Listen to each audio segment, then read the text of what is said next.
All right. I'm gonna, instead of code of conduct, I'm gonna read our mission statement today. Yeah, it is. I got it, okay, I gotta hold it closer. Thank you. Our mission, glasses, is to protect and enhance the city neighborhoods. The coalition shall address the needs of neighborhoods and stand in support of those needs. The coalition shall consider action when requested by a neighborhood and shall work with city commission and staff in a cooperative spirit. That's our mission.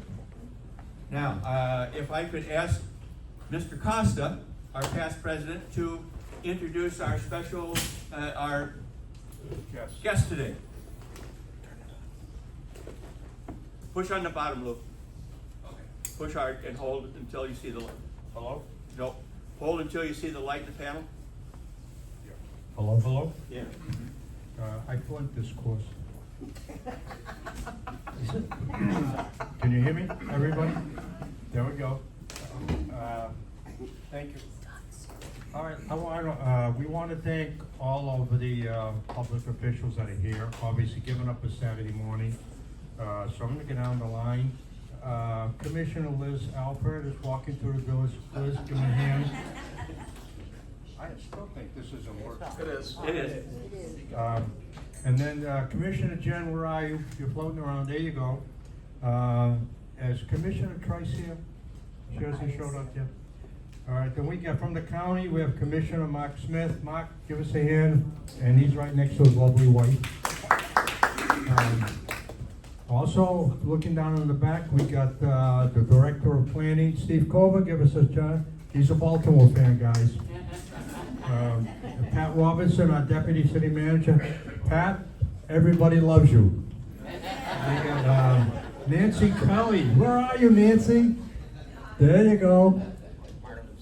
Berkey wants to thank you for that you found $250 for them in a grant. I want to let you know that came up. And Marlon, where are you? You're hiding. Where's Marlon? There he is. And let's see. I don't think Lucia is here. And we got Officer Matt. Where are you, Matt? There you go. And that's it, guys. Thank you very much.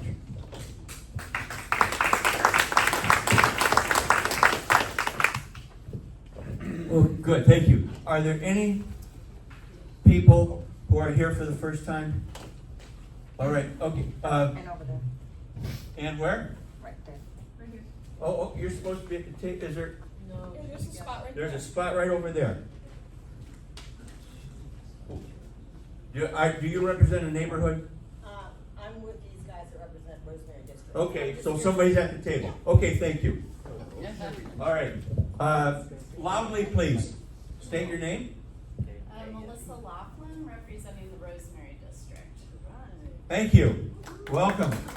Welcome, welcome. And so, Grouch. Yes, sir. Come on up, sir. I'm not Grouch, don't worry. I'm very nice. Officer Matt. I got used to calling him that because Pat told me to. Just real quick, after I'm done delivering the stats, the city manager would like to say something after I'm done. That's okay. Do we? Yeah. Then we're good. Just real quick, happy March, everybody. I want to give you a little quick crime tip. It's spring break, right? We're gonna have a huge influx of people coming down to the city. So just really remember to lock your vehicles. Don't keep your valuables out in the open so people can come in there and try to grab stuff, okay? So going to the crime stats for this month. For murders, we've had 0, and for the year so far, we've had 1, compared to last year, which was 0. Aggravated assault for the month of February was 12, 27 for the year so far, 42 for last year. Robbery was 4 for this month, 8 for the year so far, and 14 for last year. Sex crimes for the month of February is 2, and 3 for the year so far, and then 6 last year. Burglary is 19 for the month of February, and 29 for the year, and then 43 for last year. Larceny from a vehicle is 15, 26 for the year so far, and then 50 for last year. And then motor vehicle theft is 4 for the month of February, 18 for the year so far, and 28 for last year. All right. Questions? Yeah. Yeah, could you read the Jim? aggravated, could you read the aggravated assault again? What did you say? Yes, ma'am. The aggravated assault for the month of February is 12, and then for the year so far is 27, and then for the compared to last year it was 42. So we're already at 27, and last year, the whole year was 42. What's going on there? All the numbers seem very high. I don't have that answer right now. I'd have to research that for you. So if you want to send me an email, my email is on the CCNA website. You can shoot me an email, and I can get maybe some more stats about that for you. Okay? Thanks. Any other questions? Thank you. Yes, you're welcome. Marlon? So Matt, just clarifying, this year it was 42, not for the entire year. No, yes, I'm sorry. That is correct. I apologize. All right. Yes. Okay. So this year, it was 42 compared to 27. Okay, not for the All entire. right. Okay, that makes sense. Would that include domestic? I mean, could it be a wide range or no? No, we're talking about aggravated assault. So the numbers are down. Yes. All right, so. Yeah. Way to go, Matt. Good job.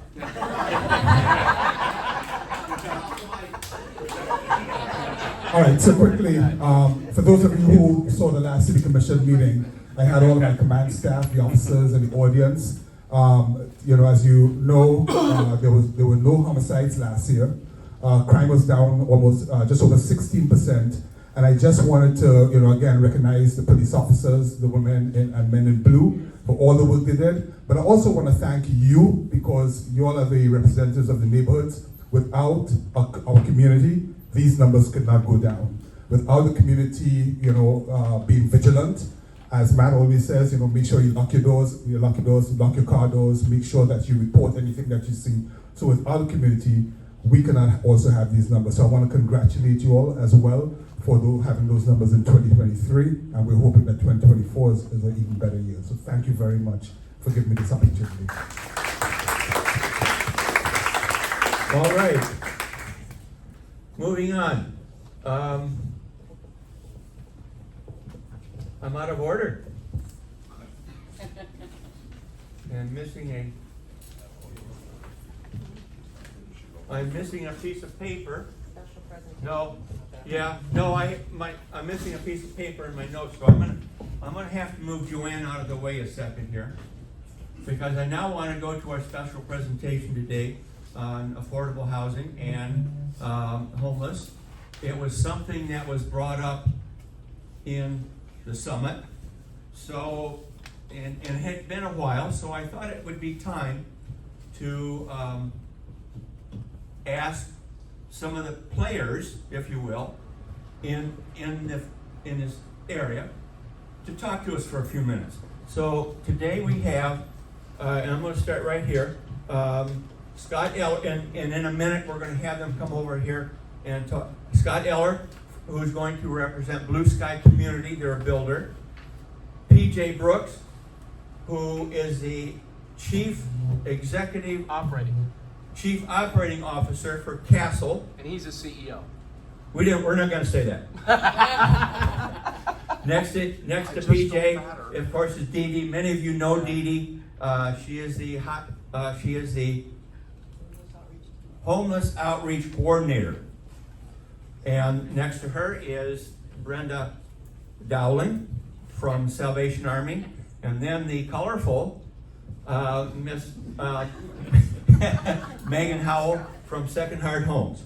So if I could ask the board to move away and you guys come over for a few minutes.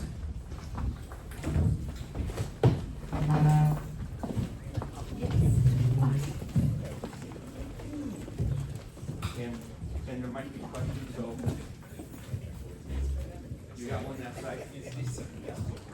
Lou, will you come on over? Lou, where are you? I'm over here. Do you still have the mic? Will you work that side? All right, please sit down. So I asked each of them. To prepare 3 minutes, which is what we usually get at the commission. So, and I thought that's fair. To tell us about what they do. They're in their field. So we're going to start. Let's start with the builder, Blue Sky Communities. So today I'm changing my personality to Blue Sky versus CASL. Blue Sky Communities is an 11-year-old corporation, but with a vast amount of experience developing affordable housing with its team. A lot of the team have been around since 1970 doing this. Locally, in 2020, we opened Arbor Village on Fruitville Road, which houses 50% of the people with homeless disability conditions, and I'm proud to say that we're 4 years anniversary coming up in March, and we're roughly 90% of the people who moved in from the hot teams are still there. So it's amazing what can happen when you develop a quality product. And the way Blue Sky operates is if we would not live in it, we will not build it. So far to date, we have 30 communities around the state in operation, and there's 10 under construction at various phases.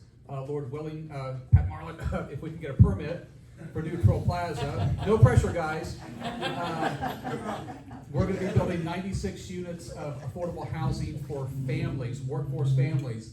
I'll give you an example. Last time at dinner with my family, and the waitress recognized me. We started talking, and she started crying because she's living in a room for $1,500 a month in a house, a room.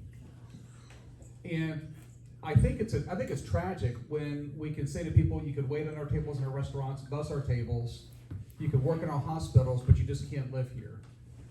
And so I feel, instead of complaining about it, we do something about it. That's what Blue Sky is doing. So we're going to build a beautiful 96-unit community upon the North Trail. We're going to be working with local providers to provide after-school programs for kids, including tutoring and mentoring for kids. So all of a sudden, when they're juniors in high school, they have incredible grade point averages and FCAT scores, and also they're getting scholarships to college. So we break the cycle of poverty. In addition to that, up in the North Trail, and we're partnering with Easter Seals to develop a community for people with intellectual disabilities. And also it's going to be a liberal play community, Italian Renaissance architecture. Their first floor is going to be storefronts that they actually operate, like an art gallery and a pottery shop, an Italian market.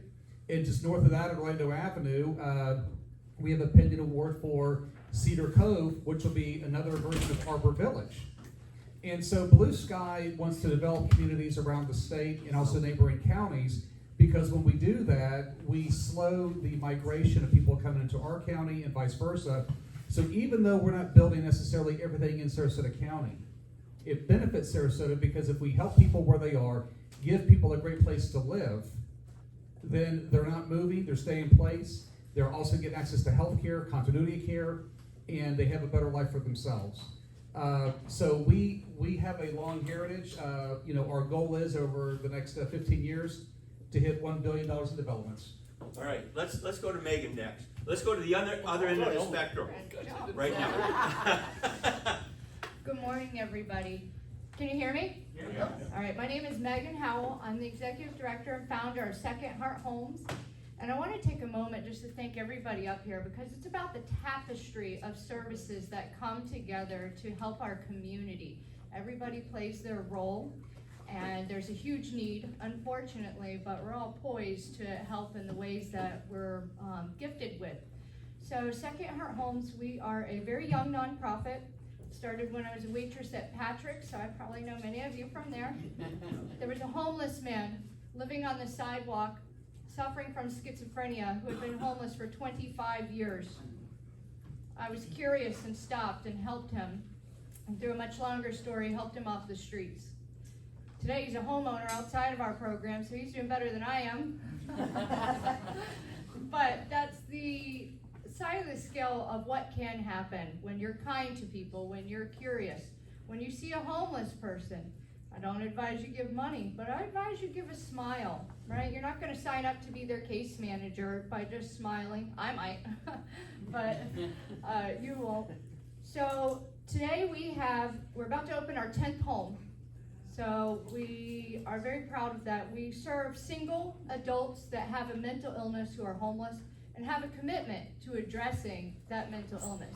Because if they don't, that's called kidnapping, and that's illegal. So. It's funny. And so we give them housing with support and love and accountability. These are the things that we all need in our lives to thrive. When people are in our program that want to be, right, this is improving property values, neighborhoods, businesses, the institutions that serve them. They're not cycling in and out of crisis medical care, right? You know, we take good care of our homes. We make sure we are fabulous neighbors, and people are typically pretty happy when they learn it's not me moving in. You know, we replace our roofs, we sleeve our plumbing, we give our residents the tools to be successful, to reach Maslow's hierarchy of needs and have purpose in the community. So I can answer some of the questions that we have today, but if I can't, I'm sure somebody else can. And we work very closely with the Salvation Army and the HOT team, and we refer to CASL when it's someone more appropriate, and vice versa. So again, the tapestry of everybody working together in their capacity. Thank you. All right, let's go to Brenda next. And we're gonna come to the people who are kind of central last. So you're, Saving the best for Good morning. I'm Brenda Downing, again from the Salvation Army here in Sarasota County. Not too far. I wasn't really sure I was going this morning and didn't realize it was literally down the road because I'm fairly new to the area. I've been here for about 2 years. But I've been with the Salvation Army for almost 30 years up in the eastern part of the United States. Down here in Sarasota, as I think Megan, you said it beautifully, the partnerships here are key. We know homelessness is not a Salvation Army or a homeless outreach team issue, it's a community issue. But by all of us playing our part, coming alongside folks, we really can help those who are ready to move toward a place of sustainability and stability.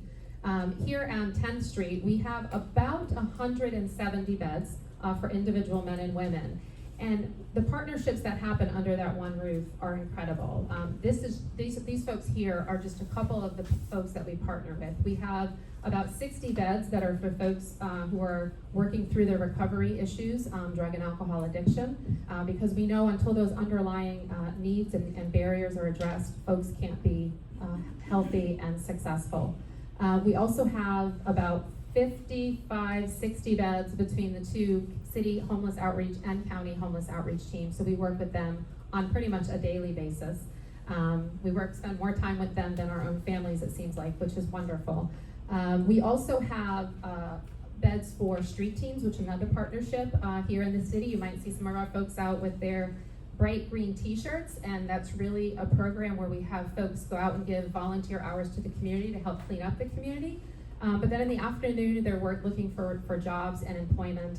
And so once they get employed, we keep them in the bed. You know, the goal is for them to save money, for them to be able to go into their own home or with a couple folks together, partner them up because the rents are too extraordinary most oftentimes for the salaries that they're making. And in addition to that, we have our own emergency shelter program. We've changed that model slightly, actually probably greatly, where we're actually bringing folks in who are willing and ready to make change, and actually connecting them to a case manager who can come alongside them and provide them connections to services and programs that can help reduce the barriers so that they're now becoming successful. Additionally, over there, we have more homeless families now than, from my understanding now, than we've had in many, many years. And I'm sure you can imagine it's due to the lack of affordable housing. We have 11 units where we bring families in who need a safe place to land. And it's just like an apartment, so we're not, we're trying to reduce trauma, especially to the children. So it's a safe place for them to land, receive case management to reduce their barriers, so that they can save money. I will tell you the average savings is around $7,000 while they stay with us. And that's able to help them when they move into their their permanent housing, and then we also do ongoing case management for up to 2 years so that we can help them continue to reduce barriers, get familiar with their new community, learn what resources are there so that, when life happens and they take a step backwards, it doesn't push them so far down that it's difficult for them to get back up. And then in addition here, we do some homeless prevention around rental assistance and utility assistance. That doesn't happen on 10th Street, it's over on South Tuttle. So we're trying to actually get to families and individuals before they become homeless, right? So try to assist them and keep them in their homes. And I can also answer questions when it's time. All right. Now let's go to PJ next. So we'll save the best for last. Good morning, I'm PJ Brooks, I'm the Chief Operating Officer for CASL, and actually, with his other hat, Scott is actually the CEO of CASL and the founder as well. CASL's Community Assisted and Supported Living. We are essentially a permanent supportive housing provider for individuals with mental health and substance use disorders, targeted, most of which come to us out of homelessness. We also work with individuals with developmental disabilities.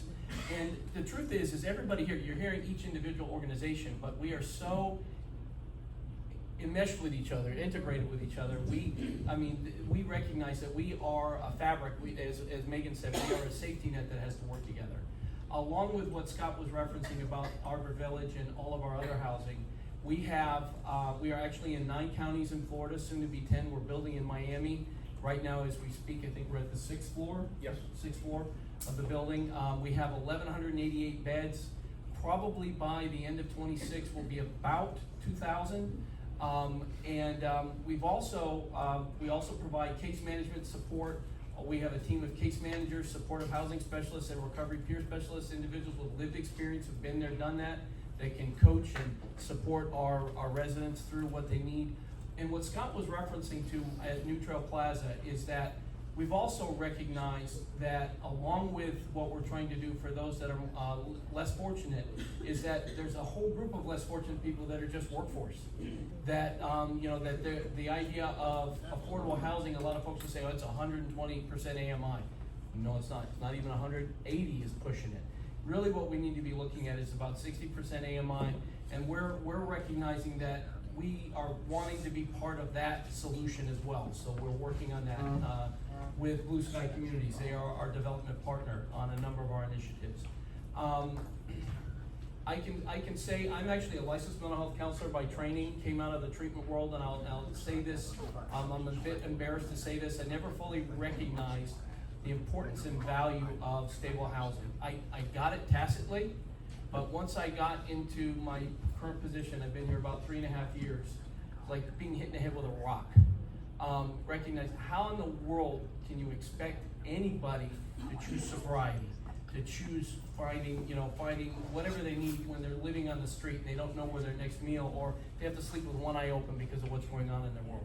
So really the key is getting them into stable housing and then work on those resources. And I can tell you this, we do the case management and other supports, but we do not exist without our collaborative partners. The folks here at the table, but also including are the mental health providers like Share, Centerstone, and the others, to ensure that our residents are able to access the care they need. So that we can keep, it's not just getting them into housing, it's maintaining them in housing. For many of our residents, this is their forever home. And we're proud to be part of that. We're proud to be able to say that that's the case. And unfortunately, because of that, we have some that come to us that are so medically fragile that in some ways this is a bit of hospice care. Because this is where they're going to, we've had a number of folks who've come to us that were so complex with their medical needs that we were grateful that we could share provide the housing for them in the limited time they had left on this earth. So I think that's it. Okay, well, let's Diedre. And I kept you for last because you seem to be the glue for everything. We do find all the people for them to work with, yes. Thank you. Good morning, everyone. So my name is Diedre Jones. I'm the coordinator of homelessness response for the city of Sarasota. Closer, yeah. Sorry, I have kind of one of those lighter voices, so I will try not to eat the microphone, but I'll get it as close as possible. So what my team does is we are literally going out to the places to where these individuals are currently staying, whether that be where you see them downtown sometimes, or if they're in the woods somewhere. We are out there just trying to make contact. I'm sure if you've been around for any amount of time, we have the famous 3 E's. So the first thing that we do when we meet with these individuals is we like to educate them on what is available for them in our community. Which realistically, we're very blessed in our community that we do have several services. I mean, just looking at this table here, you see there are plenty of services available if they are willing to take it. However, a lot of times there are several points of contact that needs to be made with these individuals for various reasons. Just learning the other day, actually, one of our individuals that has been out there for a very long time, if you mention his name to any law enforcement, they know exactly who you're speaking of. I just found out the other day that he lost his wife very randomly, and he just started drinking, and it just became an issue for him, and he's been homeless ever since, so he's never dealt with that issue. So it's understanding a lot of these individuals have a story as to why they are out there. So our goal with my team is really to have those contacts with them to get them in a spot where they're now willing to start working on that issue, get into housing, and remembering that they're still here, they're still alive, so they can still live a life of their own. So that's just one small example of the many things that we do. We do have beds, as Brenda said, at the Salvation Army. So we make contact with these individuals. We educate them. We're now encouraging them. We have them in a bed, so we're able to create some stabilization for them. At that point, we're really connecting with the other organizations and trying to get them plugged into the services. While we don't truly provide the housing and things of that nature, we just want to get them plugged in so they can then take those steps for themselves. So at that time that they're in our beds, we'll work with them, get birth certificates, IDs, things that are needed to sustain those things. So that's really what my case managers do. And when I tell you how amazing they are, they were able to get a birth certificate for a gentleman that was 83 years old that had never had one. He was just born in a time where his mom never got him one. He was like one of 11 children. So it was a lot, but they managed to do it because my team is very creative in how they go about obtaining these documents. So once they're able to get those documents together, that's the time when we can get them into places like CASL, Second Heart Homes. Megan knows she's one of my favorite people because she really does provide those services for those individuals that it's just, the homes are really beautiful, and it just really feels like home to a lot of them, as well as CASL, because a lot of them do have those more persistent mental health issues as to what's causing them to be homeless. A lot of what I do too as the coordinator is I respond to you. So if you have concerns, maybe you ran into somebody that you're concerned about, or if you're just seeing a problem area that you're seeing more and more people coming out to, you can reach out to me, and I will work with the police department, because we have a team there as well that we work very close with. So once they're not doing any programs, we've done the education, encouragement, then there is the enforcement piece. It is an important piece because we have public spaces, and everyone should have the right to enjoy those public spaces. So if anyone's being disruptive, whether or not they are homeless, that doesn't matter. At that point, law enforcement does need to respond to make sure that everybody feels safe in the community. If it happens to be a person that is experiencing homelessness, we do also have community care court, which I'm very involved with. So that way, they're on the back end, so yes, they got a summons, now they have to appear in court, they're still being offered services. So it's just one more opportunity for them to engage and be able to get the help that they need. So we do a lot. You probably see us running around a lot out there, just interacting with these individuals. We just try to do everything that we can to provide that support, not only for you, but for that individual to get the services that they need. I could talk a lot longer. But I didn't know I had so many talkers here. Okay, so we have time for questions, but let me ask one first. If a person approaches me and asks for money on the street, what should I do? I always suggest if you want to give money to individuals wanting to seek services, give it directly to the organizations. I can give you several examples. There's a gentleman I'm working with right now who likes to hang out at that area that most of you probably know, 9th and Central.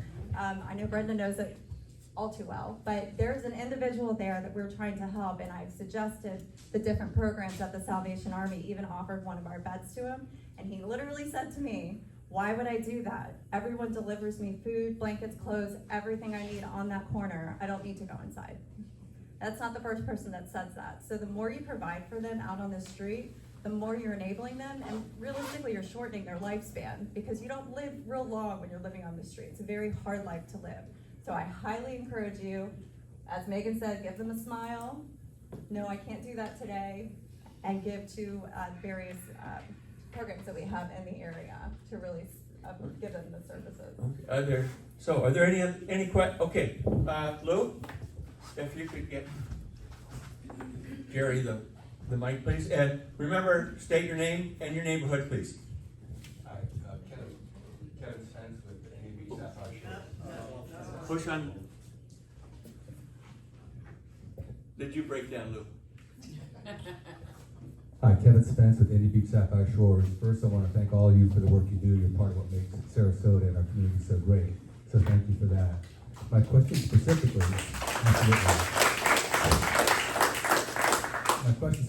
is for the gentleman with Blue Sky Builders. On the development that's up on 47th Street, that's for attainable, affordable housing, I believe it was approved with 0.5 parking spaces per unit, whether it be 1 bedroom, 2 bedroom, or 3 bedroom. And as you know, North Trail abuts neighborhoods on both sides. It's a very thin corridor. And in your experience, have you ever built anywhere, fortunately I believe you guys are providing more than 0.5 per unit, but in your experience, have you ever built anywhere near a neighborhood where 0.5 parking spaces was provided, and do you think that's adequate? At a Neutral Plaza, I believe we're actually right around 1 unit per parking space. We actually went above what was required.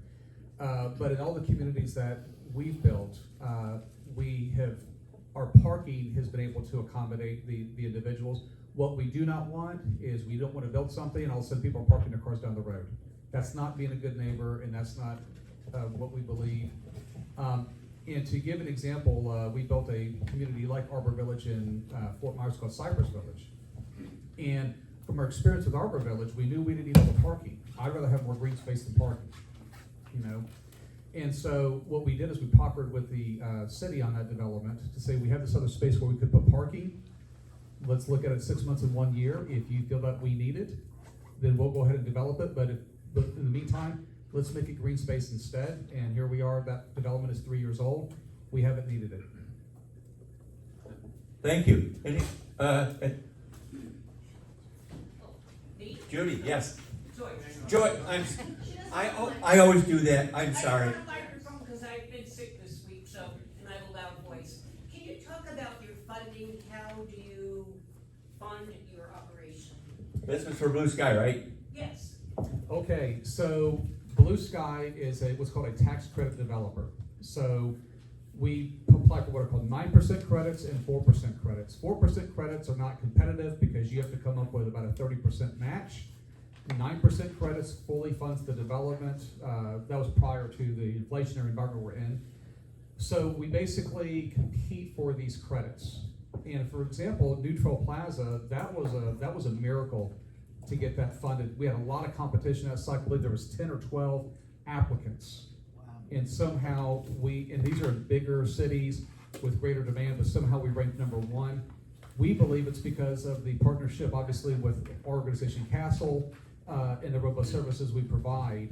And so that's really what sets us apart when we develop these, and what makes us competitive is when you develop property in real estate, people think about infrastructure, your utilities, your foundations.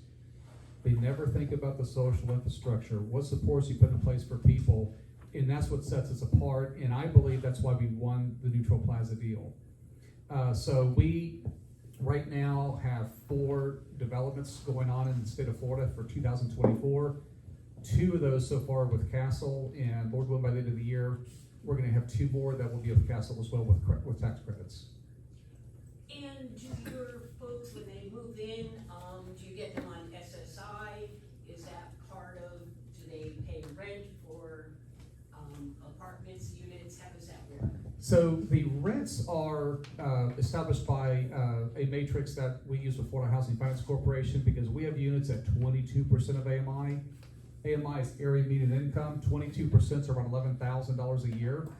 Your 35% people is around $22,000, depends on the city or county. And folks at 60% are about $35,000 a year. That's pretty rich. So the rents are typically about 27% of their adjusted gross income. So it's not even the 30% that HUD goes off of for the rental vouchers. And so we do have a lot of people that we do get subsidized with CASL. We do get a lot of project-based rental assistance that we use. we have people come in with zero income.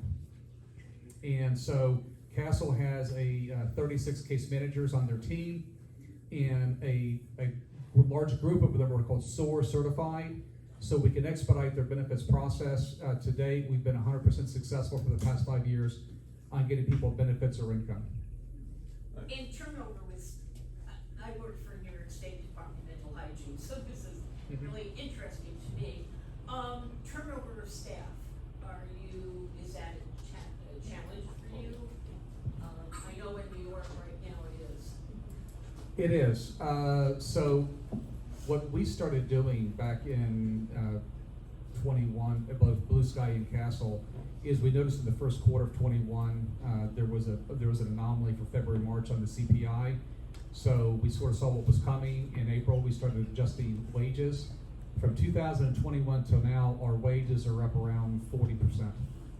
And so we've adjusted wages and 401ks and healthcare benefits, because also we have rising healthcare costs. So we're contributing about 85% of their health insurance costs through the organizations.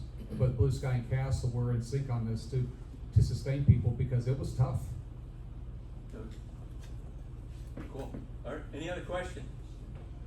Right over here. Remember, state your name and your neighborhood. Valerie Bashan, Newtown.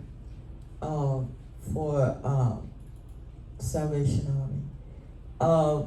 Question, people that are in your program, how much do they pay to sleep there at night? No money. We don't charge funding any longer for any of our services, whether it's in our family units, any of our shelter beds. It's zero. That must have started recently, because I know people. We used to give people $9 to $12. They said they had to pay that in order to sleep there. Yeah, and there may be people who are still saying that, so I'm glad you asked that question. That has been probably for almost a year now, where there's zero money. If folks who are willing and ready to come in, there is a bed for them, whether it's ours, we work with Diedre for their bed. I mean, again, that collaboration. So there's availability. I mean, I wish there was a bed for everyone, but you know, as folks are willing, they can come right into a bed. And my last question is that, do you all help as many men as you do women in each one of your programs? Because a lot of emphasis go out for women, but what about the men? I would actually say we're the opposite. We actually have more men in our buildings, both for our recovery programs and what we call also our WET programs. We actually probably would say 2/3 men and 1/3 female. Same. Yeah. Yeah. Yes, I do. Hi, Suzanne from Dole's Court. I don't really need a mic because I'm really. Yeah, you go ahead. Okay. A question that I have is regarding mental illness and homeless. A lot of these people that I see downtown are veterans. So how does everything that you guys do, I see what you're doing as far as triaging who needs your services and so on and so forth. How are we taking care in regards to what you offer our military? Because that to me is a number one thing we need to do. Well, yeah, I'll pass it down, but I can tell you that when the HOT team finds somebody who's a veteran, they get instantly plugged into services. All they have to do is a quick assessment, and there are so many services to work with veterans and are more for them than any other population. They really, truly are well taken care of in that matter, but I'll pass it down to Scott. Real quick, how many of the people to that question, so we see a lot of people that have to sign homeless. Give him the mic. They have Give him the mic. Now I can whisper. Diedre, we always see these folks. Let's take Bear, for example. You know, Mr. Navy vet is an African-American male that has no legs, drives around downtown. He's actually a convicted felon out of Jamaica who ICE will not take back. So most of the people that are down there, to Vicky's point, we're relatively at a functional zero for homeless veterans in the city of Sarasota and the surrounding area. They're not vets. Just because you hold a sign doesn't give you DD 214. So like Diedre said, there are a cornucopia of social services to get these folks, especially our veterans, off the street. Most of the people that are out there are just playing on your heartstrings to get your money. So then we could go through about 20 examples of that, just showing folks that are just faking it out there. So not only is it bad, it's also despicable. So. And that's why, where we emphasized again, it's probably best to give money to services rather than giving it to the individuals, because it's just helping them stay in that situation. Alta Vista. One more thing if I could add. Oh, on the wait, veterans. wait. Sorry. Wait. So for the question you asked, I know with Blue Castle, the partnership, we house around 60 veterans daily.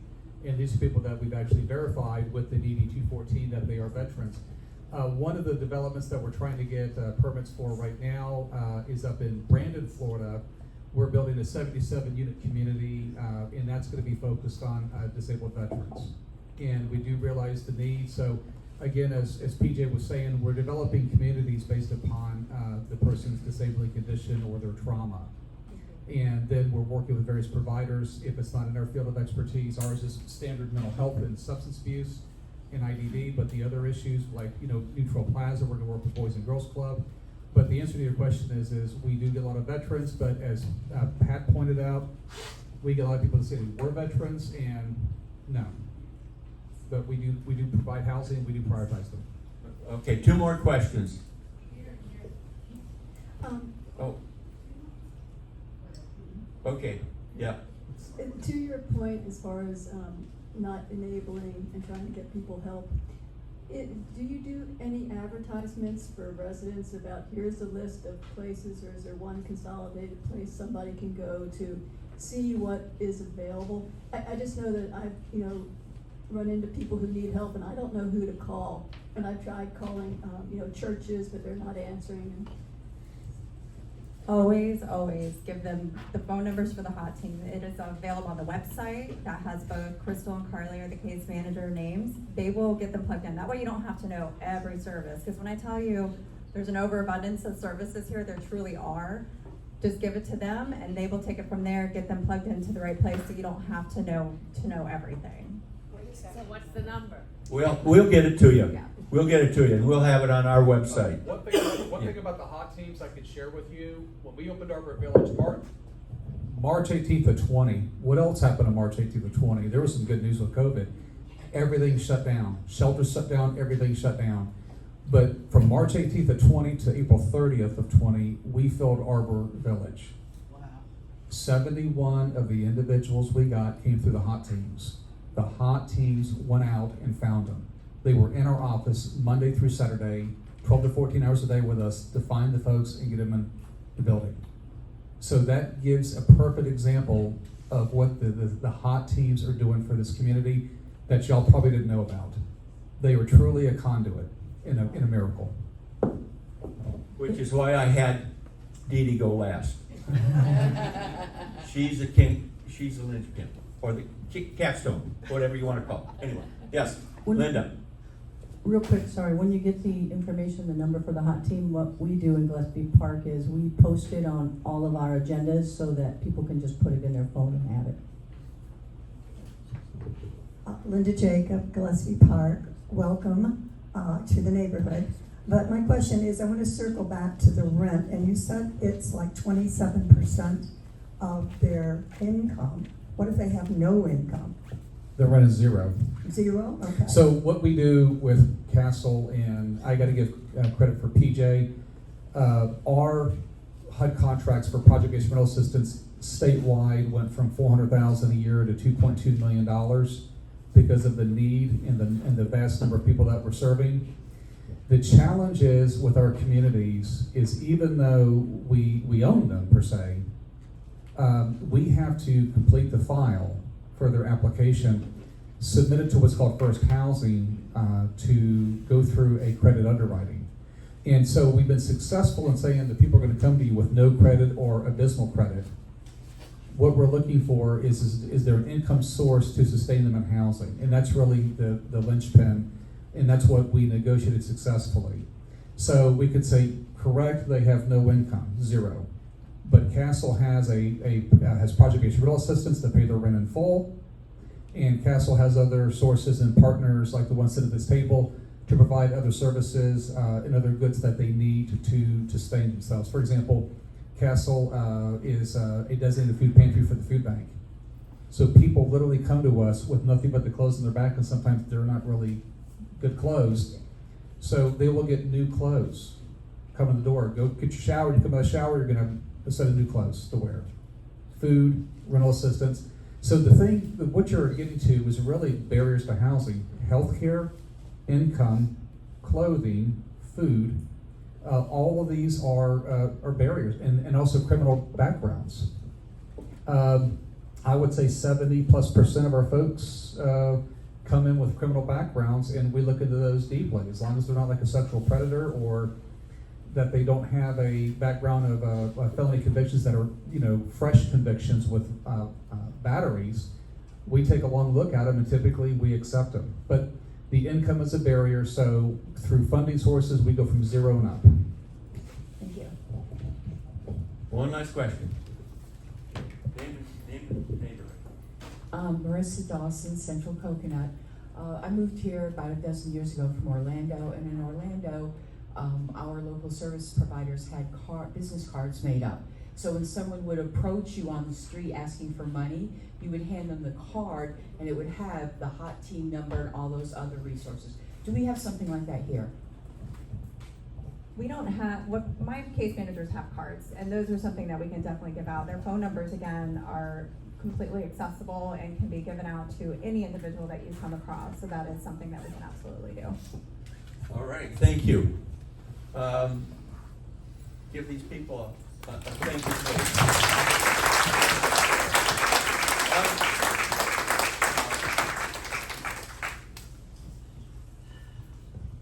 About 3 years ago, the board went and visited. We had a tour through Arbor Village. And I gotta tell you, all of us were blown away at the amenities that they're offering. The apartments were gorgeous. They have, they're helping the mental. It is something that if you see it, you cannot believe what a great job these guys are doing. And if you want to know where it is, when you drive on Fouville, it's across from Robarts Arena. One set of stores in. You could actually see the building. They do a wonderful job. All right. So I promised Scott that I'd have him out of here for pancakes and bacon for his family, but I'm a little late. I apologize. This was a great conversation, I think. Yes. And I also want to mention that Family Promise we have, and I forgot your first name. Tara and Cindy. Now, they are from Family Promise of Sarasota, Manatee. And they, Family Promise, and they have a similar service. So anyway, thank them too. You guys are great, so we got to get on to business, and we're way late, but we'll make it work.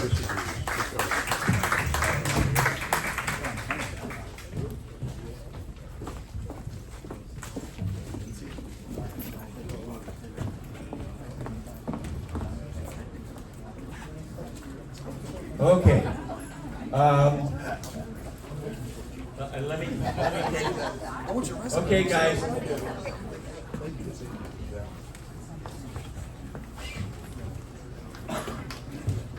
No, we're gonna wait. All right, hey kids. Claudia. Lou. You guys, thank you.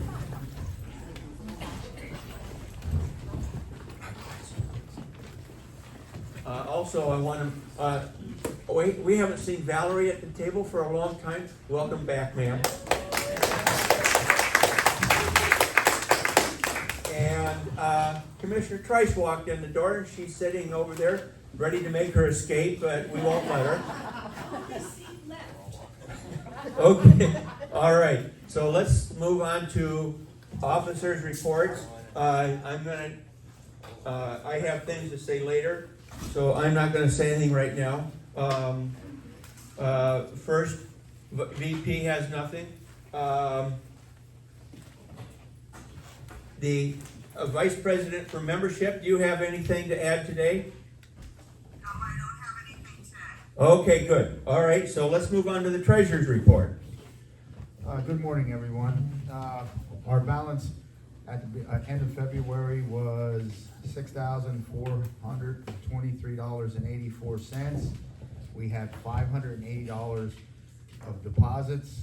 We had charges of $170.75, and our available balance right as of today is $6,833.09. Just to remind everybody, there are a bunch of neighborhoods yet that I hope are going to be signing up. March 15th is the deadline, so please, if you need any help or anything, let me know, or let Flo, she's District 3, Melinda Delpech, she's riding a camel in Morocco right at the moment, but she's District 2, and Kelly Brown is District 1. So if anybody has any questions or anything, get with either one of us or all of us, and let's get this wrapped up. Thank you. All right, thank you, Carl. And District Rep reports. Let's start with District 1. You have a microphone right there. Since we're behind, I'm gonna go really fast. Please. Rosemary District, happy to see you back. We are starting our quarterly meetings with the commissioners so we can work together on things that are happening in our district that are unique to us, being on the north side of Pfluger Road. And I look forward to working with all the new people. Thank you. All right. And District 2, like we said, is on a camel in Morocco. We'll get a full report from her next month. Flo? Hi, Flo, District 3. I went to the Alta Vista meeting last week, and they had a robust, is this still on? No? That's off. There it is. Yeah. Okay.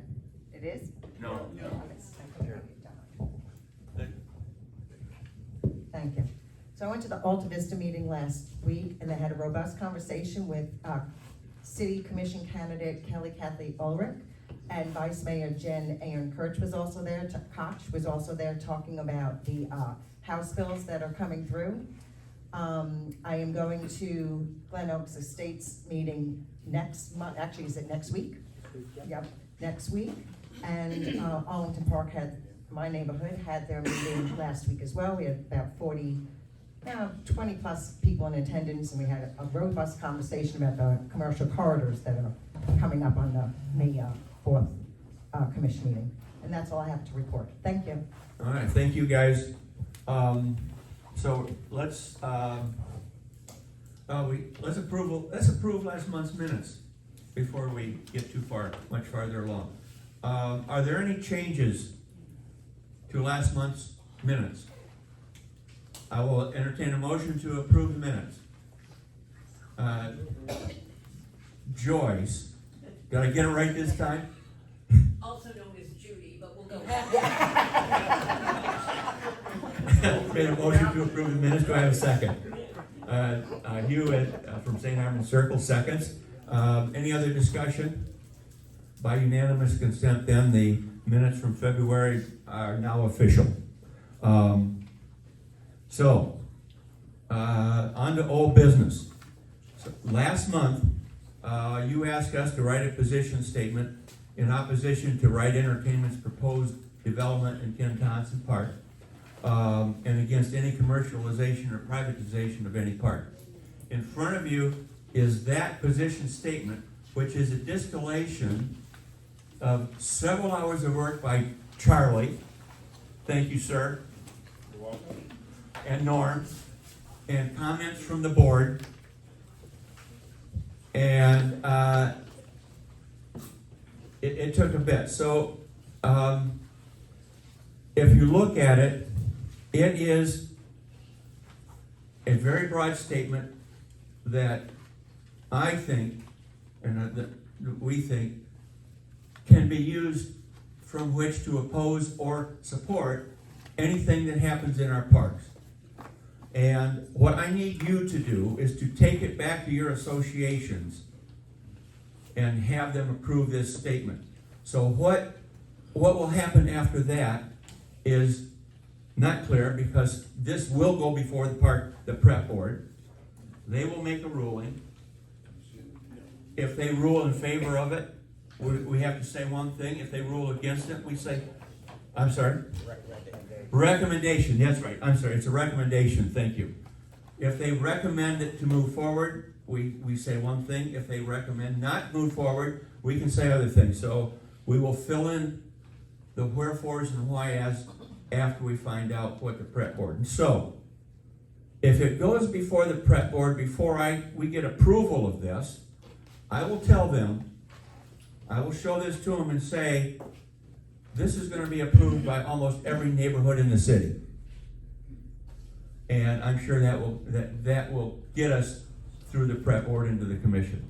So anyway, thank you very much. Get that to your boards, get it back to us so that we can finalize it.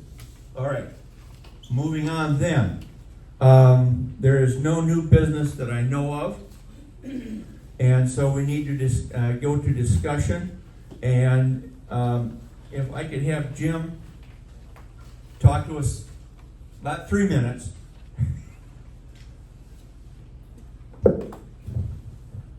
And we can include, I want to also thank Jim, Kelly, and Flo for really wrapping this summary up. Jim did most of the work. We just talked. I'd be remiss if I didn't also thank Kathy, Kelly, Ulrich, and Ron Cashton, who basically spearheaded this whole thing back in the beginning and then nursed it through the process until they left the board. Anyway, we dissected the 100+ items that we came up with on those charts and everything. We looked at them every which way from Sunday. We also had 19 of you submit your priorities of those, and we ranked those as well. We looked at them both in just general terms, but also by sections or a district, for instance, to see if one district was more this than that. And really, there wasn't any real significant differences. So we've pieced this report together, and what it is trying to do is identify initiatives that you're asking us as a board to work with you on moving forward with these items. Just from a time standpoint and everything else, there's only going to be a couple or three that we could probably work on. Although all the other things that are in the report have merit, and we may be able to do something with them as well, but not as an initiative kind of thing, if that makes sense. The first thing that you guys basically said was number one was health and safety. Basically, you want a neighborhood that is safe, that is healthy, both in air pollution, noise pollution, you name it.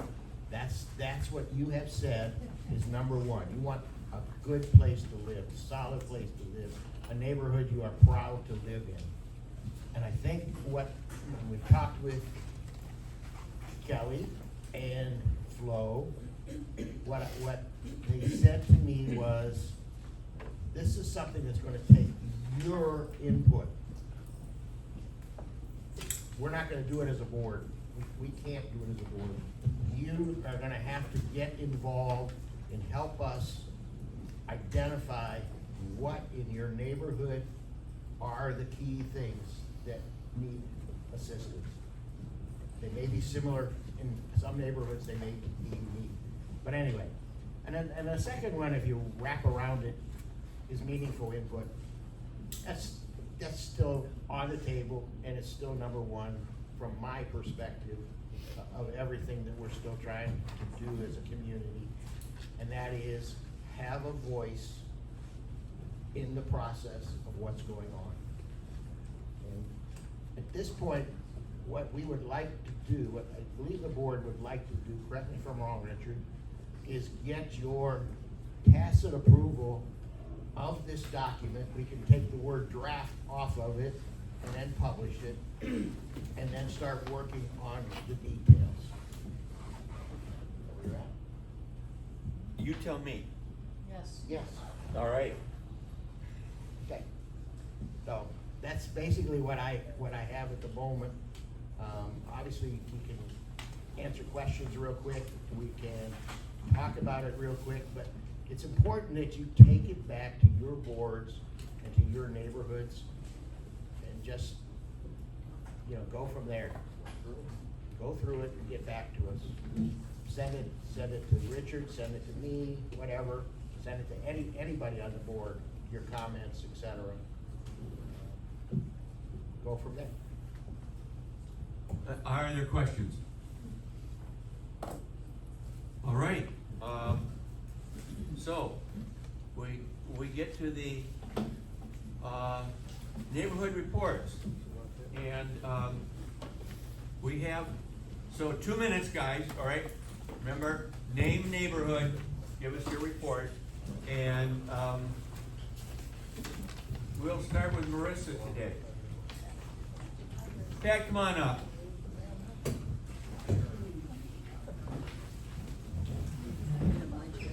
Ready? Whenever you, no, yes, right. All right, my 2 minutes. I will tell you, our board already voted. We are in support of the CCNA's position statement on Ken Thompson. We don't want it developed, and you have our vote already for next month. There's a lot of construction going on, especially up and down Central Avenue and Coconut Avenues.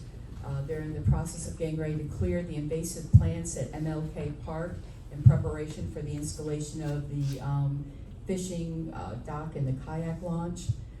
We are also working on getting PayPal set up so we can get dues from our membership. One of the homes in our neighborhood has received a MySafe FL Home grant. Those of you who may not be familiar with it, it's a grant of 2 to 1. So for every $1 that you spend hardening your home against hurricanes, the state will give you $2 up to a $10,000 grant. So if you buy a $15,000 roof, they will pay $10,000 of that 15. That website is mysafeflhome.com. They have run out of funds at this point, but I highly suggest that anybody with older homes get on there, get an inspection. They'll do an inspection for free, tell you what qualifies for the grant. They have opened up funding 2 times already, and I expect them to do it again. So you probably will be on a waiting list, but at least if you get that inspection done, you get on the waiting list, ready for money to come down the pipe. And again, that's mysafeflhome.com. That will pay for roof, windows, doors, that sort of thing, hurricane hardening. That is only good for homes and windows for duplexes or townhomes. Condos do not qualify. The affordable housing and all of that is very near and dear to my heart. I'm a hospice nurse. I have worked for both Tidewell and the new hospice provider in town, Continuing Care Hospice. I will tell you, as a hospice nurse, we go everywhere. We go to homeless camps. I've seen patients at the Salvation Army. We will go anywhere. I've seen people in their cars. The only place I've never seen a patient is on a boat. We have had some nurses do that. I have not. So we do serve the homeless population. That is near and dear to my heart. And I will tell you that it's breaking my heart what's happening to young people. Up in Bayou Oaks, there was a lot that was coming up for sale on the tax rolls. It was on the corner of 44 and Old Breakenton. The taxes owed on it was $3,000. It was an empty lot. It was bought for about $33,000 on the $3,000 tax bill. And a week later, I saw it online for $75,000 on Realtor.com. And there was a next door neighbor who desperately wanted to buy it and obviously couldn't. Thank you. Hi, my name is Jessie here. I'm from Lido Key Residents Association. Don't pay attention to that right now. I don't have anything to report, but to say it was fabulous presentation. Really enjoyed it. Thank you. Good morning, Hugh Fiore from St. Armand's. All is well in St. Armand's, no issues. On Tuesday, the 5th of March, we're going to have our annual dinner at the Sarasota Yacht Club. We have 147 people signed up to come to our dinner, so we're very proud of that.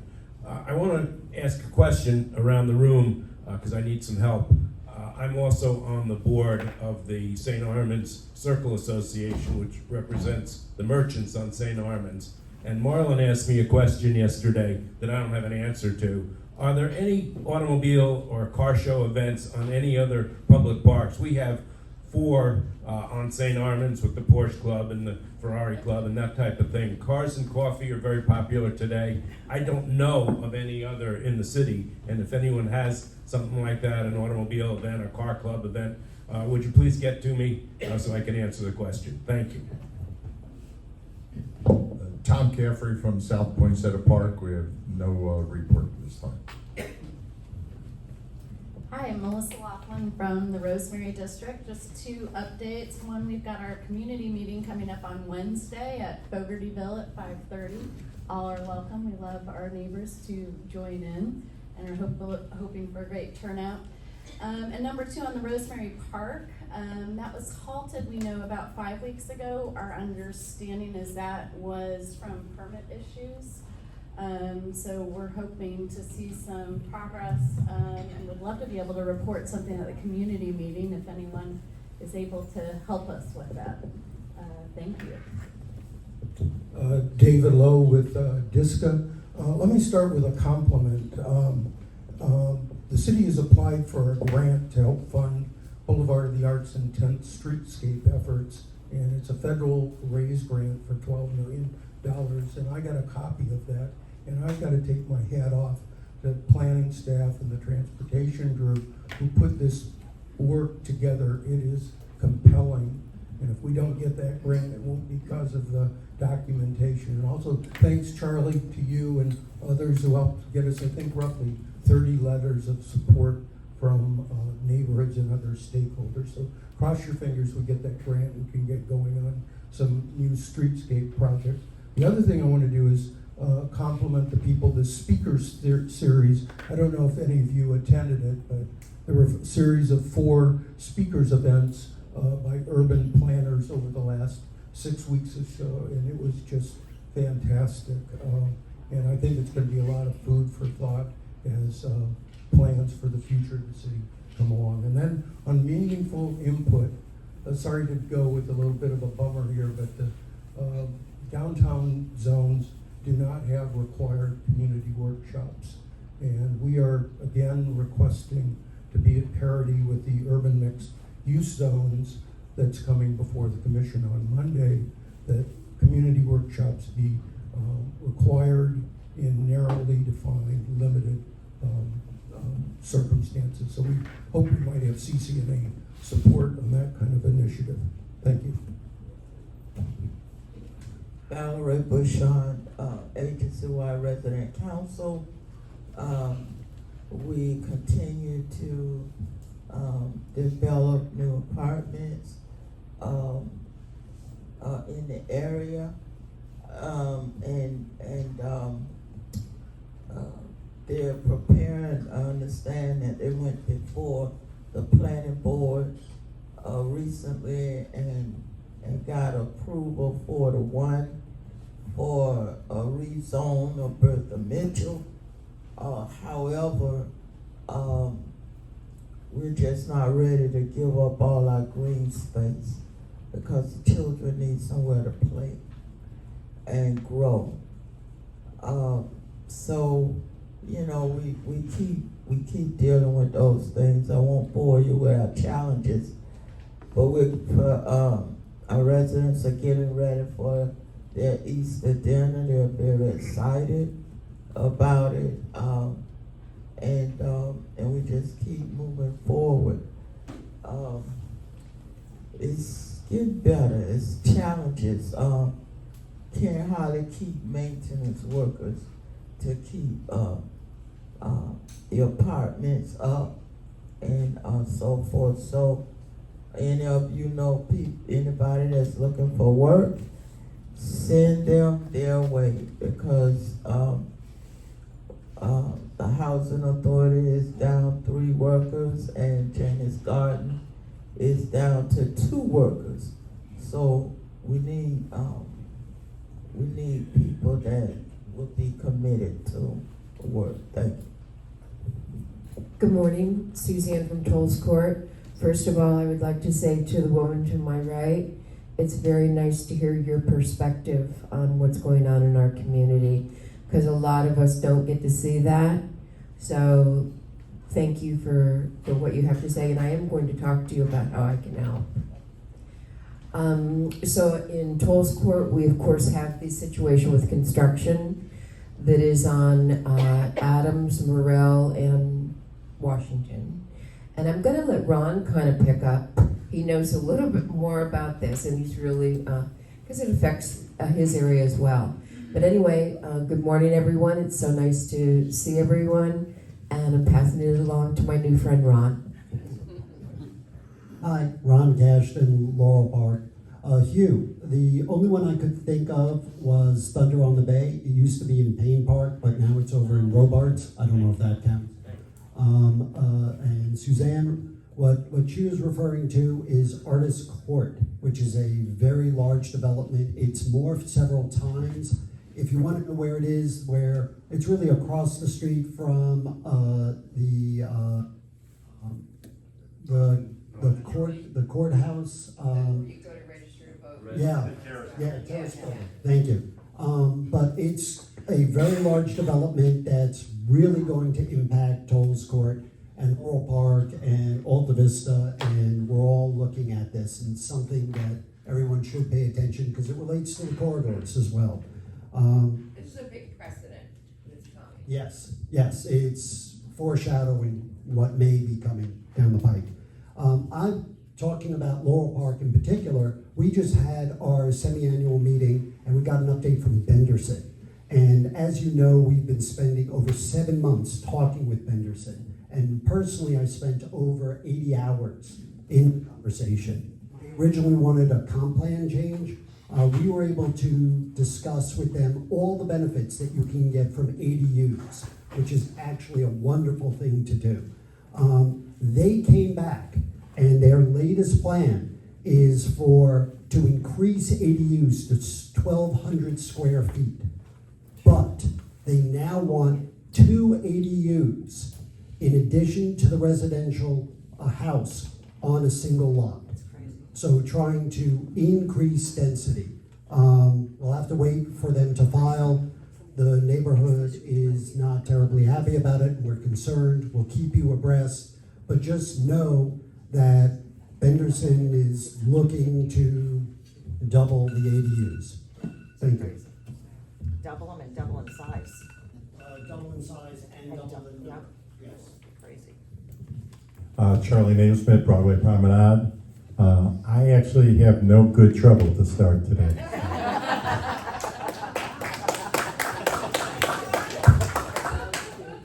I have a little bit.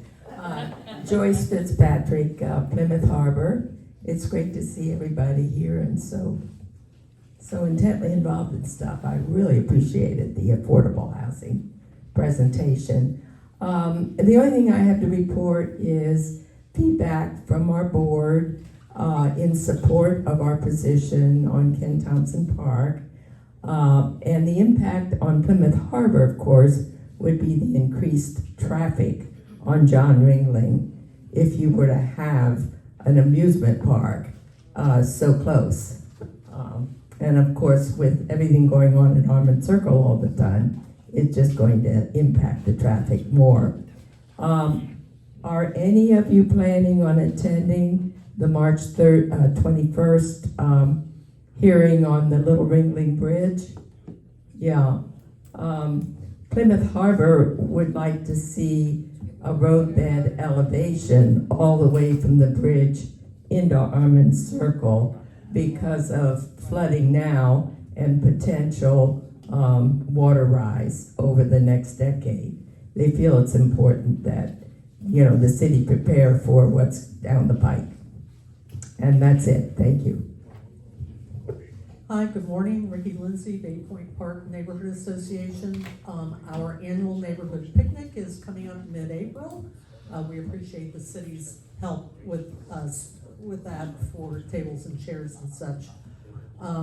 A shout out to the city. Thank you for being responsive to helping us get lights fixed when we need them fixed. We're trying to work with the city on our neighborhood park, which we hope never becomes privatized, as some appear to be headed. And also the end of our street, which is a public right-of-way and has people from all over the city come to watch sunsets, is being overgrown with mangroves. And we're hoping, so far unsuccessful in getting the city folks to respond to helping us keep that right-of-way viewpoint open to people, but we're gonna keep working on it.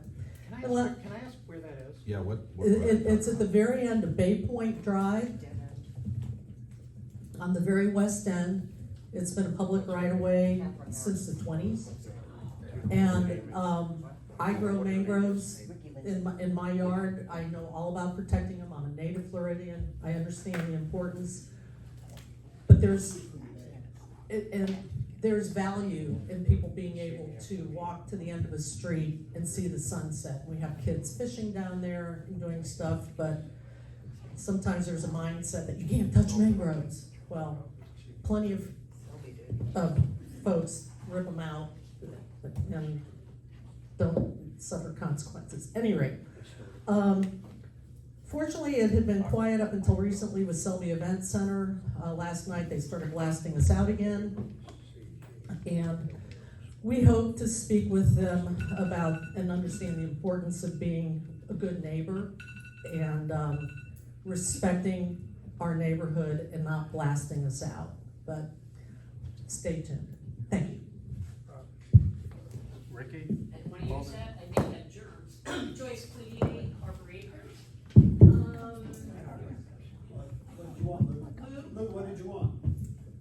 Lou, you got a comment? Will you see me after the meeting, okay, to discuss the mangroves, please? Right. Happy to. Okay, Joyce Cloutier, Harbor Acres. My issue always is speeding.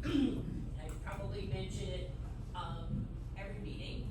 And it was funny because I was watching the commission meeting where the police actually did their presentation, which was wonderful. And if you haven't seen it, go back and actually you can view that.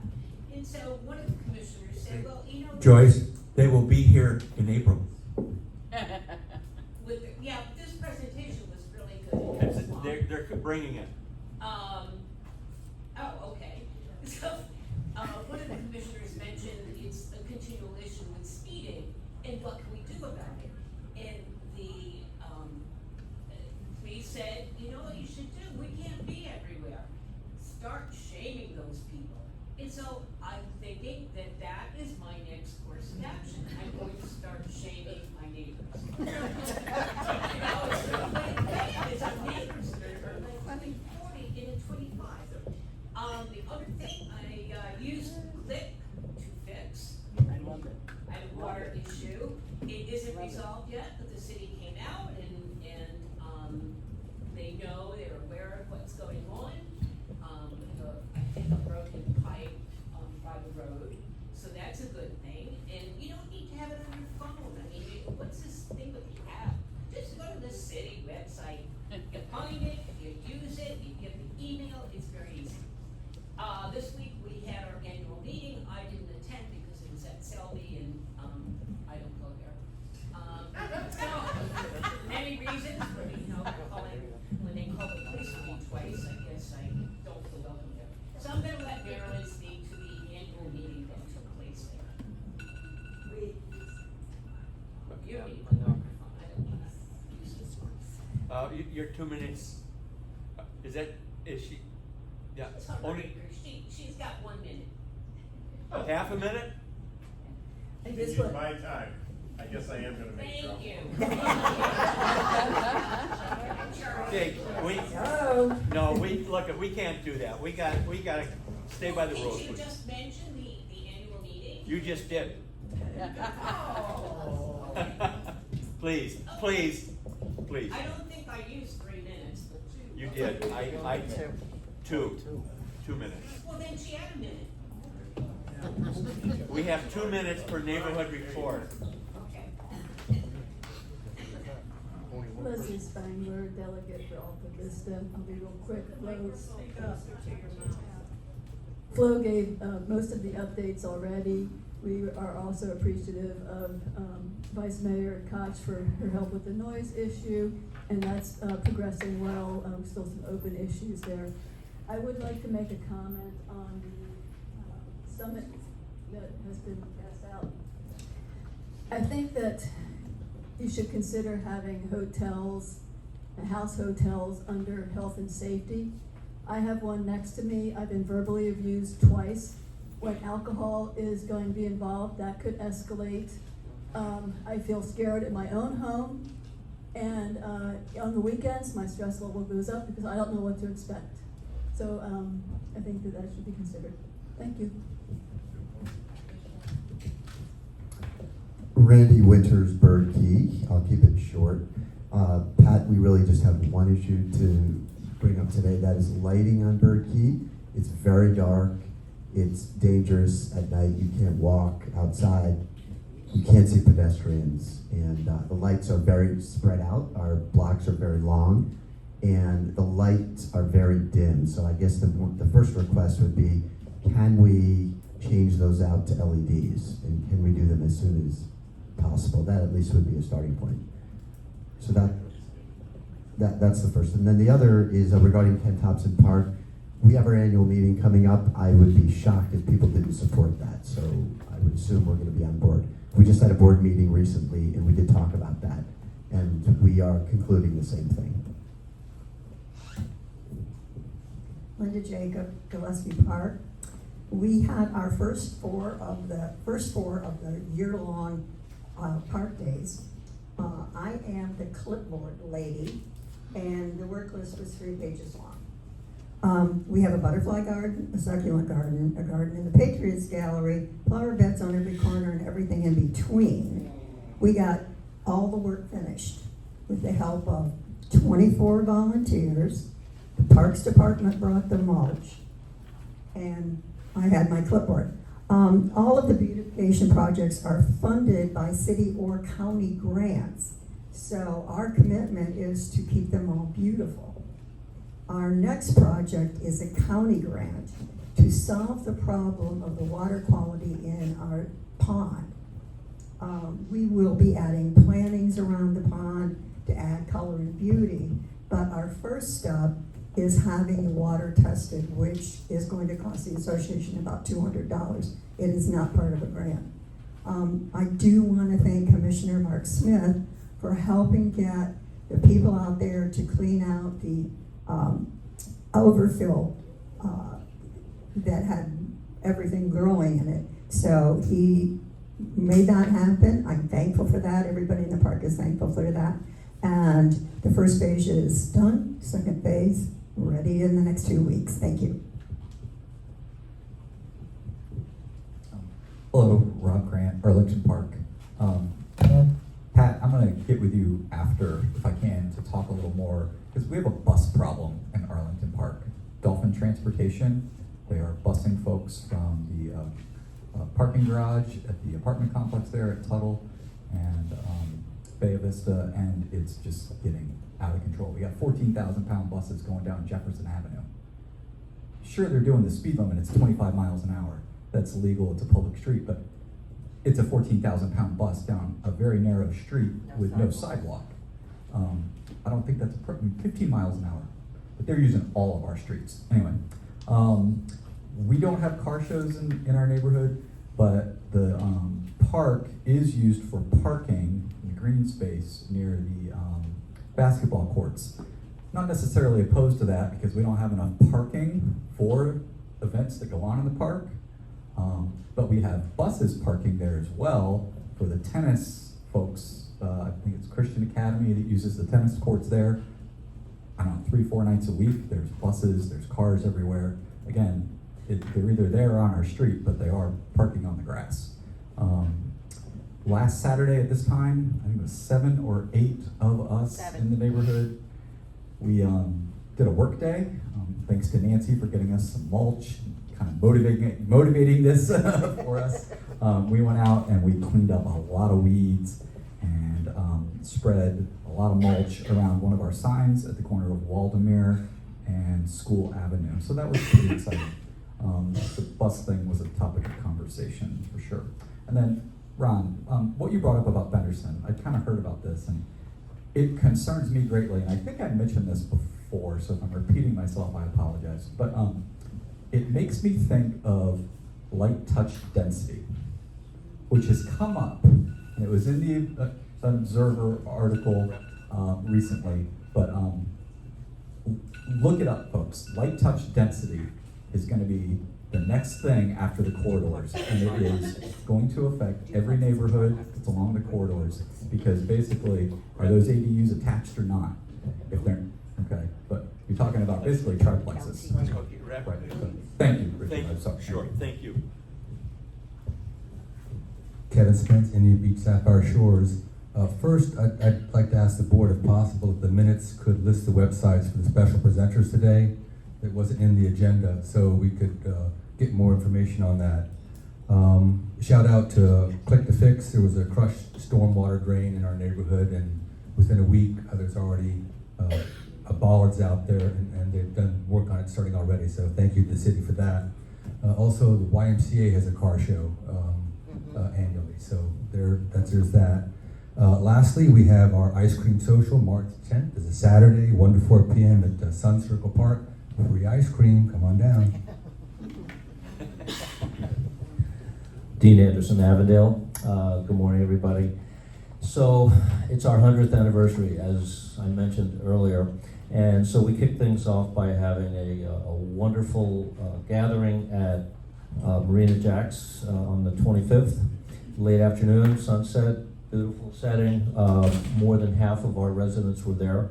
It was a really lovely occasion, plus we had our business meeting.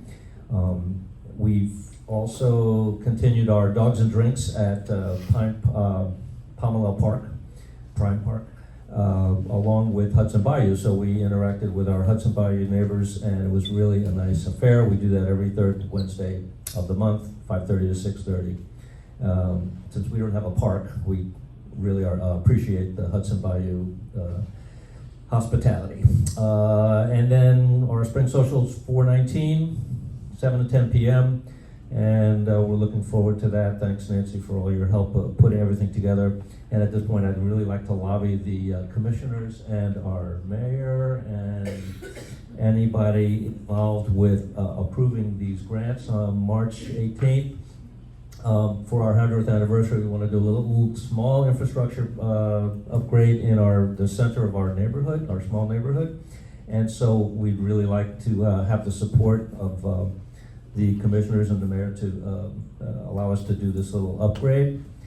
Since we've not had our basic large infrastructure proposal that I offered 6 years ago, that's gone nowhere, Steve. We get no crosswalks at South Osprey, Alta Vista, or Irving to help with safety. We've been denied that. And we've also been denied a dog park over at Lookwood Park on either the north or the south side. A lot of the neighbors there would love to have a park to be able to walk their dog to. The Central Park 2 condos, Floral Park, Avondale, and Hudson Bayou. Thank you. Jerry Fagan from Glen Oaks Ridge, and I just want to thank whoever put this position statement on the parks, because I had it published in our monthly newsletter, and all of a sudden people are going, who is CCNA? Now they know what we do, and I am totally grateful, because this is very, very important, and parks affect every single one of us. And if we're behind this and we have any influence with the council, then let's keep pushing and pushing, because this is really key, and this people in our association had no idea who we were, but now they do. Okay, thank you. Hello everyone, I'm Judy Moore. I was just elected president of the board at Golden Gate Point Association. Your new delegate will be Beth Nothstein. She couldn't be here this morning, so I'll speak on our behalf, and I want to share an idea. We're living through the horror of 4 big construction projects, 3 more about to begin. We know that within a short order, we're going to have 100 new neighbors. And we see the challenge as those people are coming, some of them year-round, some of them snowbirds who will eventually live here year-round. How do we help them through the transition of identifying themselves formally in all their civic active careers as, you know, from East Cupcake, Illinois? How do we get them to say, no, I'm from Sarasota? My husband and I bought our condo in 2006. It took me a long time to understand I live in Sarasota, I owe Sarasota my civic engagement and my caring. We propose that CCNA just put on a very simple program from time to time, an hour here of an evening or Saturday morning, and just do a simple, call it Newcomer Academy. This is how local government works. These are the different services. These are the elected positions. These are the appointed positions. This is how you register to vote. This is how you can become engaged. Here are organizations you might want to join. I think it would be simple, straightforward. We have hundreds of people moving here every year. There's a big need for this kind of help. So I recommend that as a project for CCNA. Or all of your neighborhoods, to tell you the truth, could do it individually as well. Hello, Noah Domain, Glen Oaks Estates. First, I'd like to start off with a thank you for Nick Patel, our city engineer. He came out with his group, and in that group, they analyzed the situation in trying to get across Circus Boulevard from our communities, both Glen Oaks Estates and Glen Oaks Ridge. We didn't have a safe way to get across. And they've analyzed the situation, and they're going to be going ahead and provide a means for safely getting across there. So I'd like to thank them for that. Also like to thank Nancy Kelly, helping us with our annual block party on March the 16th. One of the things that has come up is there was an article in the Observer, and Mary Davis Wallace mentioned the importance of art in neighborhoods, and the thought that maybe they might move the Complexus sculpture that was once in the roundabout downtown to the corner of Fruitville and Beneva. It'd be great to have some art in our area of the city. In the Far East End, we have none whatsoever. The other thing we're interested about is the Legacy Trail. The Legacy Trail coming up across Beneva into Bobby Jones. So that's about all we have at the moment, but we're excited about being here in our area of the city and the progress that's being made. Hi, my name is Claudia Petruni, and I'm a new member of the Bayou Oaks Neighborhood Association.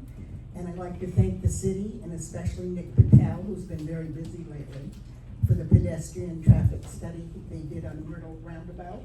They found that 6,900 cars go down there every day, and 6,700 on Myrtle. So the pedestrian, I walk down there a lot, and it's kind of dangerous, but we're getting some new safety features that are now in design phase, and they're going to put up 2 warning signs and flashing lights, along with pedestrian caution signs. 150 feet prior to the roundabout, flashing signs there will be speed monitors on all 4 corners. And the other thing I'm really excited about is we're starting a Adopt a Road program. I took 14 trips down from University to Myrtle, and I picked up 170 gallons of trash. So I'm grateful to now I'm going to be having help doing that. My little grandson helps a lot too. The other thing I wanna say is our neighborhood partnership grant was approved. And March 30th, we're going to have a social 10 to 4 with hamburgers, hot dogs, things for children, and some classes for the adults. Come on over for a visit. Thank you.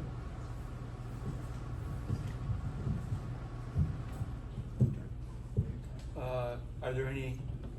No Does McClellan Park have a report? McClellan Park has a report. Here we go.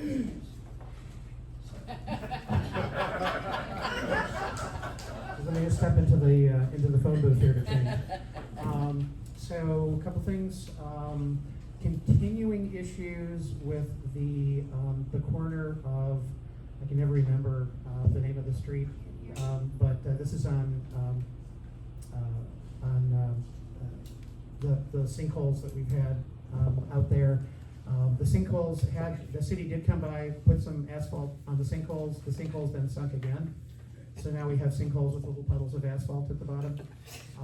One of them wasn't filled at all. They're very deep. They're these cone-shaped sinkholes, and that's on Hyde Park. Now that I remember the street. So that's on Hyde Park there. Then also thanks to Nancy Kelly for her continuing efforts to get us benches installed in Seminole Linear Park to replace the Hurricane Ian damaged or destroyed benches that were there.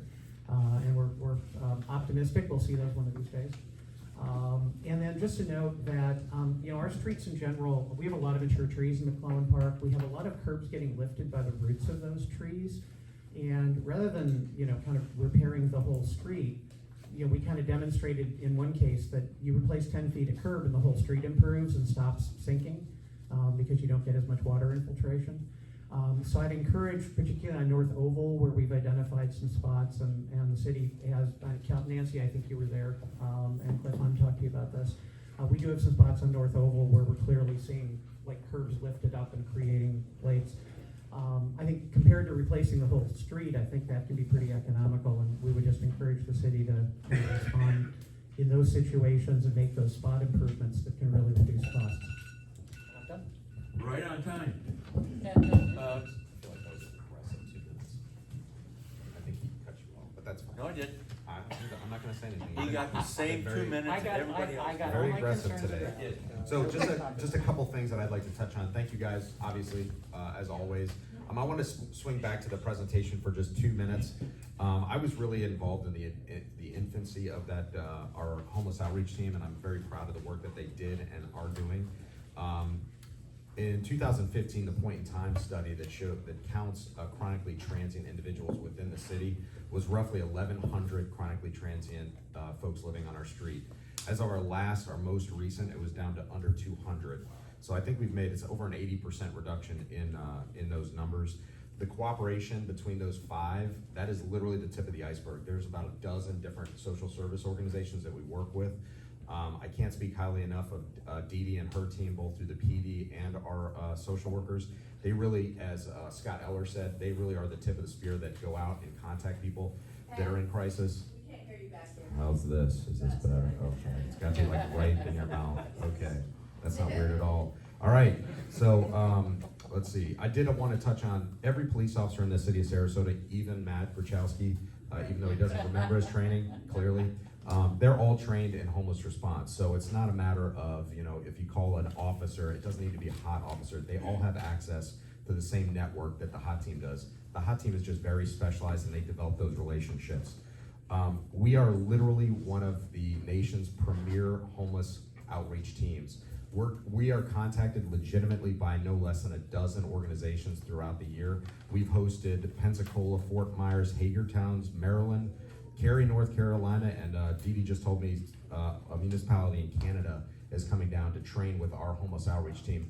Because we've tied it in, it's a system-wide thing. It's not just social services, law enforcement, it's also the court system. So if we didn't have support from Ed Brodsky, our county partners, the city PD, it really is a very unique system within America. It was actually originally based on the homeless outreach team out of San Diego, California. We're just much smaller, and it allows us to move much quicker. So that was something that was supported by the commission, and is still supported by the commission and administration from a budgeting standpoint. So we'll keep at it. trust me, it never goes away. As long as you have great wealth, you're also gonna have great poverty. So it's about threading that needle.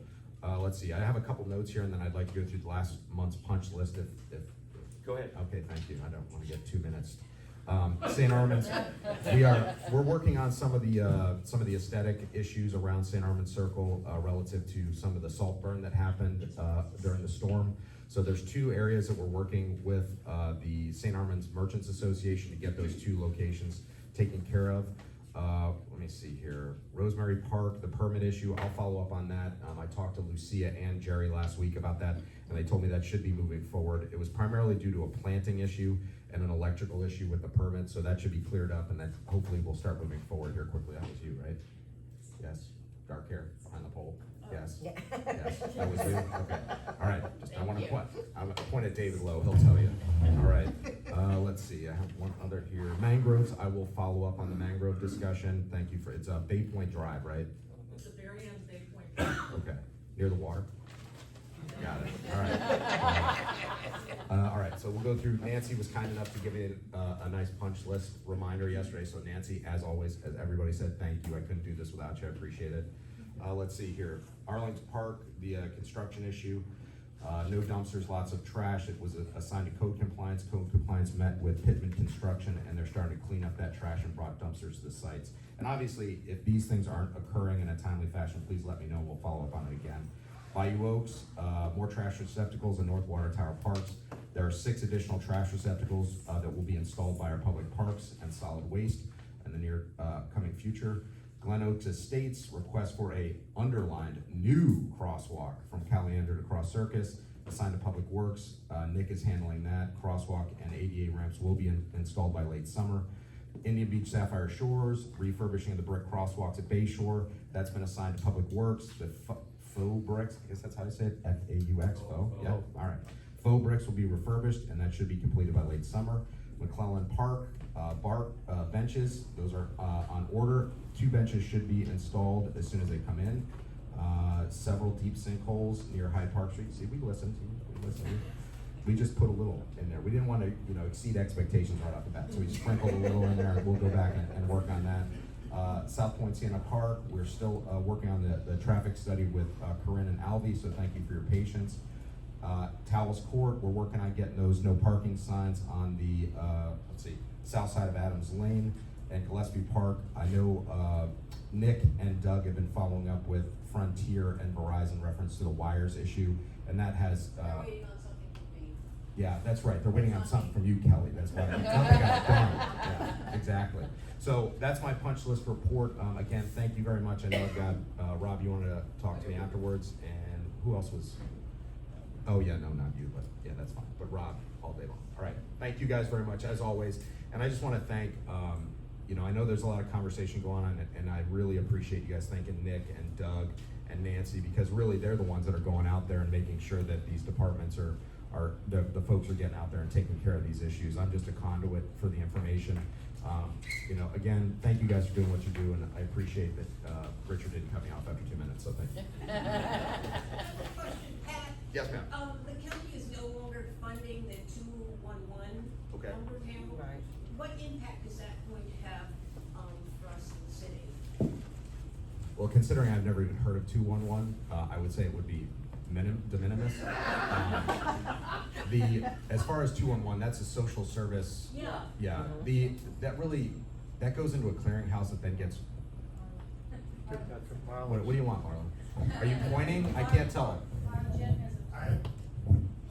Joyce, on the 211, I have a meeting with United Way coming up, and so maybe if once I have that meeting, I will be able to share what the intent is. So United Way also helps fund that, so I'll get back with you all. I'll get back with Richard and share whatever information. So Marlon was giving me the Trinidadian point. He was like going like that. So I wasn't sure if he was pointing at. So I will tell you that 211 is a referral service. It's not an action service. So that would go into a clearinghouse.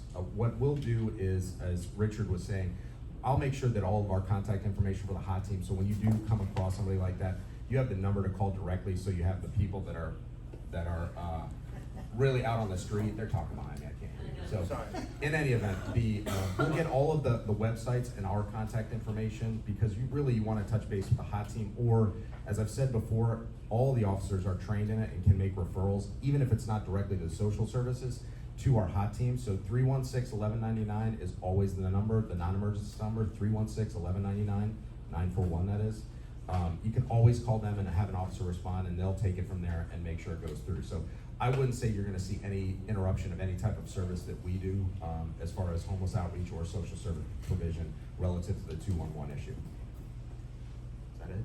Can I escape? All right, cool. Oh, Commissioner, Vice Mayor, did you have something? Wait, I have one more comment. We need to thank ourselves. I was in a meeting with Nick and with Carl and Norm talking about traffic calming in neighborhoods. And because of what we're doing, other neighborhoods are coming to us to find out why we're successful. I'm not sure we are, but they are coming to us. And it's because we came together and talked with Nick and Doug, Jeffco, and so on. Anyway, thank you guys for this. And we have a few minutes. Let's start on the east side of the room. And 30 seconds. Vice Mayor Jen.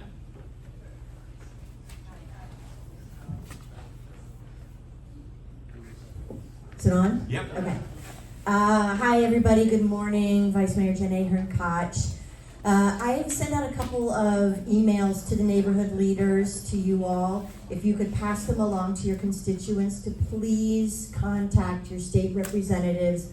All the information is in the email about how you contact them. There are 2 bills. There are many bills that are not wonderful, but there are 2 specific ones that would impact the city greatly. One of them is House Bill 1537 and Senate Bill 280. We're okay with Senate Bill 280, but the House bill limits the amount of money the city can get for registering the hotel houses to $150. We just raised those fees to $500 so that you don't subsidize that program. This would limit our ability to do that, and you would then now have to start subsidizing that program. So if I send you that, please send it out to your residents. It is impactful when you contact your state representatives.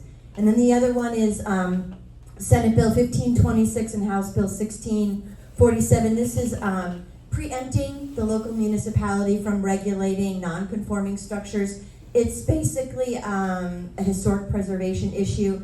I understand it is much, much, much better now, and now it's impactful to Lido Beach, I believe.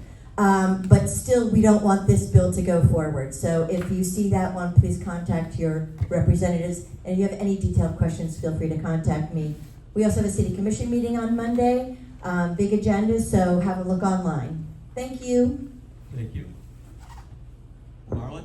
Do you have anything else to add, Marlon? All right. Okay, good morning, everyone. And, I echo Commissioner Ahern-Koch's comments about these bills in Tallahassee, because they just continue to try to preempt municipalities from making local decisions. And, as you all know, you need the local people to be able to be on the ground and see what's happening, just like all of you do for your neighborhoods. Imagine if only Tallahassee was looking at what's going on in your neighborhood. It would be really hard to get any kind of response. So it is really important to email them and let them know how you feel. Thank you, and we'll see you on Monday probably.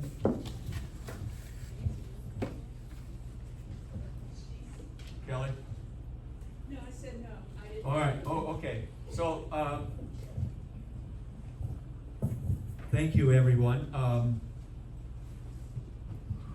Yeah, just a housekeeping thing. As we knock down the tables and everything, they've changed it around that the chairs don't go back in that room. They're stacked up every one and again around a room about 4 or 5 high. So just a housekeeping thing when we start putting this back, take it down. Yes, please. Everybody take. They had them stacked in the what the heck do you call that in between the windows? The storage room? No. In between the windows. They had a stack of 4 in between. All the way around. All the way around. Yeah, okay. All right, thank you. Next month, Broxton Harvey will talk about the expansion of the metered parking. And our Mr. Brown has a few minutes to talk about an affordable housing project that they're trying to get done. And May, it looks like we're gonna have the chief and his crew talk with the presentation that they did to the commission. So anyway, folks, turn your mobiles back on. And if there's nothing else, we are adjourned.